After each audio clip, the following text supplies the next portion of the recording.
कि जीवन में देखो, ईश्वर ने ये तन तो दिया है, विशेष काल बताया था ना कि मनुष्य शरीर तो विशेष है ही है, लेकिन ईश्वर ने बड़ी कृपा ये भी की है ना कि आपके अंदर विचार शक्ति दी हुई है।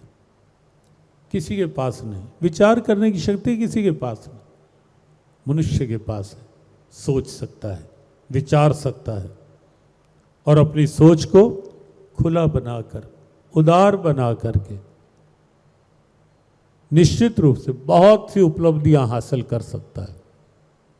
कल का प्रसंग भी इसी भाव के साथ पूर्णता की ओर हम ले गए थे कि गीता जी का वो भाव, श्रद्धा में अहम पुरुषः यो यश श्रद्धा स एव सः, ये पुरुष जो है ये भाव में है, जिसका जैसा भाव होता है वो वैसा ही होता है। कल भी समापन पर यही संकेत किया था कि बाहर से कैमरे से लिया गया चित्र हमारा वास्तविक चित्र नहीं है। वास्तविक चित्र मनुष्य का कैमरे की वाली फोटो नहीं है, वास्तविक चित्र अंदर के विचार है, अंदर का भाव है। और जैसा भाव होता है, as you think so you become. और इसीलिए आज के सत्संग में ये बात हम अगर पक्की कर लेंगे तो निश्चित एक अच्छे परिवर्तन की शुरुआत हो जाएगी। और जो कल इशारा किया था कि सत्संग केवल मनोरंजन नहीं, केवल प्रदर्शन नहीं, केवल आयोजन नहीं, व्यसन नहीं, व्यवसाय नहीं, सत्संग एक परिवर्तन का नाम है। सत्संग एक परिवर्तन का, और परिवर्तन आएगा भी वहीं से। परिवर्तन जब भी आएगा, परिवर्तन तो व्यासपीठ से ही है। हाँ, व्यासपीठ भी एक परिवर्तन के भाव के साथ, एक मर्यादा के साथ, कर्मण्येवाधिकारस्ते मा फलेषु कदाचन, इस सोच के साथ यदि व्यासपीठ मुझे क्या मिलेगा ये सोच नहीं, मैं क्या बेस्ट दे सकता हूं समाज को, इस सोच के साथ यदि व्यासपीठ आगे बढ़ेगी, परिवर्तन वहां से होगा। और परिवर्तन सोच के साथ होगा, विचार के साथ होगा। विचार बदलेगा, व्यवहार बदलेगा, विचार बदलेगा, आहार बदलेगा, और सच मानो विचार बदलेगा, संसार बदलेगा। विचार अच्छे हो जाएंगे तो निश्चित है आहार अच्छा होने में देर नहीं लगेगी, व्यवहार अच्छा होने में देर नहीं लगेगी। इसलिए गीता अंदर के विचार बदलने वाला ग्रंथ है। भाव में सात्विकता, भाव में शुद्धता, भाव में उदारता, भाव में निर्मलता, भाव में गहराई, भाव में ऊंचाई लाने वाला ग्रंथ है गीता। विचार गिरे नहीं, विचार उठें। उद्रेदात्मना आत्मानम नात्मानम अवसाद्य, भगवान कृष्ण चिताते हैं, हे पार्थ अपने विचारों को ऊंचा उठा, अपने विचारों को गिरा नहीं। क्योंकि हमारे गुरुदेव कहा करते थे, गिरते हैं जब ख्याल तो गिरता है आदमी, जिसने इन्हें संभाला वो खुद संभल गया। विचारों का पतन ही जीवन के पतन की शुरुआत है। हमारे से जब कोई कहता है, कई गोष्ठियां ऐसी होती हैं जहां बैठना होता है, प्रबुद्ध जन, कुछ विचारक, जब ये लगता है वहां कि प्रदूषण की बात आती है, बहुत सी गोष्ठियां कई स्तरों पर, और उसमें हमारा एक ही पक्ष रहता है कि प्रदूषण जितने भी हैं उन सब के मूल में जो सबसे एक बेसिक पॉल्यूशन है, आधारभूत प्रदूषण है, वो है विचारों का प्रदूषण। विचार प्रदूषित हो जाते हैं। और विचार प्रदूषित कब होते हैं? जब विचारों में हम ईश्वरीय कृपा को नहीं स्वीकारते, जब विचारों में हम उदारता नहीं लाते, जब विचारों में संकीर्णता ले आते, जब विचारों को बहुत तंग बना देते हैं, जब विचारों को अपने अहम के दायरे में समेट डालते हैं बस, जब विचारों में ईर्ष्या भर लेते हैं, जब विचारों में द्वेष भर लेते हैं, जब विचारों में केवल मैं ही ठीक, बाकी सब जो हैं सो है, केवल मैं ही अच्छा हूं, जब विचार ऐसे बना लेते हैं वहां विचार प्रदूषित होते हैं। जब विचारों में गीता जी के अनुसार देखें तो जब ये सोच बना लेते हैं विचारों में कि मुझे अधिक से अधिक क्या मिलेगा, यहां से प्रदूषण शुरू होता है गीता के अनुसार। वह बटोरने की स्थिति, मुझे मेरी सुविधा, मेरा सुख, मेरे स्वार्थ, मेरा आराम, क्या इसे आप प्रदूषण नहीं कहेंगे? कि अगर कोई युवक ये सोचे कि घर के बड़े बुजुर्ग कष्ट में हो और आज का युवक ये सोच रहा हो कि मेरी नींद डिस्टर्ब कर देते हो आप, मुझे और काम नहीं करने होते क्या? और कोई बुजुर्ग यदि परेशान है और युवक अपने आराम की सोचे, उनकी चिंता ना करे, तो आपको क्या लगेगा? यही तो है विचारों का प्रदूषण कि मुझे मेरे आराम की चिंता है। जब उस बंधु ने पूछा हमें चैनल में कि सनातन सोच के कुछ युवाओं के लिए, हमने कहा युवाओं को यह सोचना होगा कि सनातन सोच कष्ट सहकर भी आराम देने की सोच है, और दूसरी सोच जो है कष्ट देकर अपने सुख को पाने की सोच।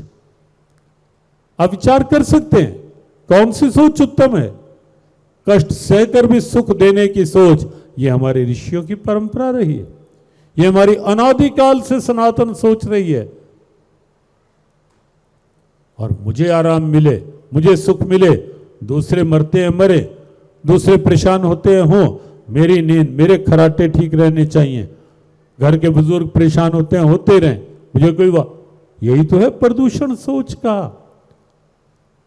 किसी भी क्षेत्र में हर सत्ता मिली है, मुझे अधिक से अधिक क्या मिल सकता है, ये प्रदूषित सोच है।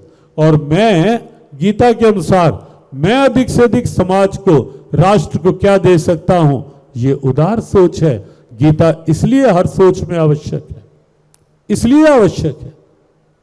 गीता विचारों के प्रदूषण को दूर, और सत्य बात यह है कि जब विचारों का प्रदूषण मिट जाएगा, बाहर के प्रदूषण अपने आप ठीक होने लगेंगे। इसलिए सोच में उदारता, सोच में खुलापन लाएं। और जो बात चल रही थी वहीं लाकर आज के सत्र को विश्राम की ओर ले चलते हैं कि ईश्वरीय कृपा कितनी उदार है, कितनी उदार है। आओ हम भी अपनी सोच उदार बना। ईश्वरीय सोच में कितना खुलापन। भगवान कहाँ सोचते हैं कि इसके लिए नहीं, इसके लिए कहीं नहीं सोचते। एक बार तो एक जगह ऐसा हुआ, भंडारा चल रहा था अन्न क्षेत्र, एक व्यक्ति अपनी ओर से कुछ सबको खिला रहा था और साथ साथ सबको ये कह रहा था राम राम। उनसे बुलवाता, इतनी बार राम राम बोलो, भोजन ले लो। सबको मिलता रहा, सब लेते रहे, बोलते रहे। अब एक व्यक्ति को कहा राम राम बोल, नहीं बोला। दूसरी बार कहा राम राम बोल, नहीं बोला। तीसरी बार कहा राम राम बोल, कहा मुझे नहीं बोलना, मैं नहीं मानता किसी को। तो उसने कहा कि तू अगर नहीं मानता और नहीं बोलता तुझे मैं भोजन भी नहीं देता, और आगे निकल गया। दूसरों को खिला दिया, उसको भूखा छोड़ दिया, जिसने नहीं बोला भगवान का नाम। रात को घर गया, सो गया। भगवान स्वप्न में आए। भगवान ने कहा कि तूने अच्छा नहीं किया आज। स्वप्न में ही कहा क्या? कहा उस व्यक्ति को तूने भूखा छोड़ दिया, भोजन नहीं दिया। कहा वो आपका नाम नहीं बोल रहा था, वो कहता मैं नहीं मानता भगवान को। भगवान ने कहा कितनी उम्र होगी उसकी बता। होगी 65-70 साल की। भगवान ने कहा अरे मूर्ख, वो मुझे नहीं मानता, मैं भी तो जानता हूं, और मैं तो उसे 65-70 साल से खिला रहा हूं।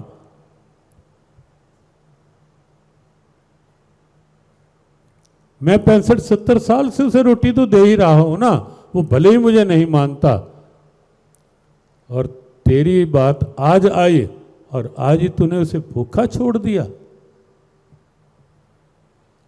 तब वो व्यक्ति चौंका। तो ये बात क्यों यहां कही गई? भगवान उदार हैं, भगवान उदार है, उनकी सोच उदार है।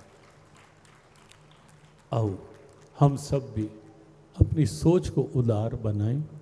भगवद गीता एक ऐसा पावन ग्रंथ है, एक ऐसा प्रेरक ग्रंथ है जो अंदर की सोच को बदल देता है। और आज की भाषा में कहें तो सोच क्या है? गाड़ी का स्टीयरिंग। देखो, गाड़ी को अगर आपको मोड़ना है तो पूरी गाड़ी थोड़ा ना उठा के ऐसे करोगे। गाड़ी को मोड़ना है तो इतना ही तो करोगे ना कि हल्का सा उसका स्टीयरिंग ऐसे कर दोगे तो गाड़ी उधर चल पड़ेगी। हल्का सा स्टीयरिंग मोड़ोगे, पूरी गाड़ी उधर मुड़ जाएगी, पूरी गाड़ी उस दिशा में चल पड़ेगी।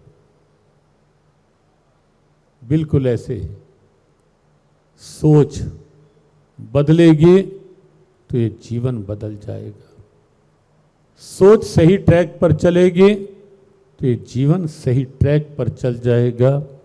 भगवद गीता का एक एक जो मंत्र है, भगवद गीता का एक एक जो शब्द है, वो वस्तुतः जीवन को एक खुली सोच, उदार सोच दे करके जीवन को महानता की ओर ले जाने वाला ग्रंथ है।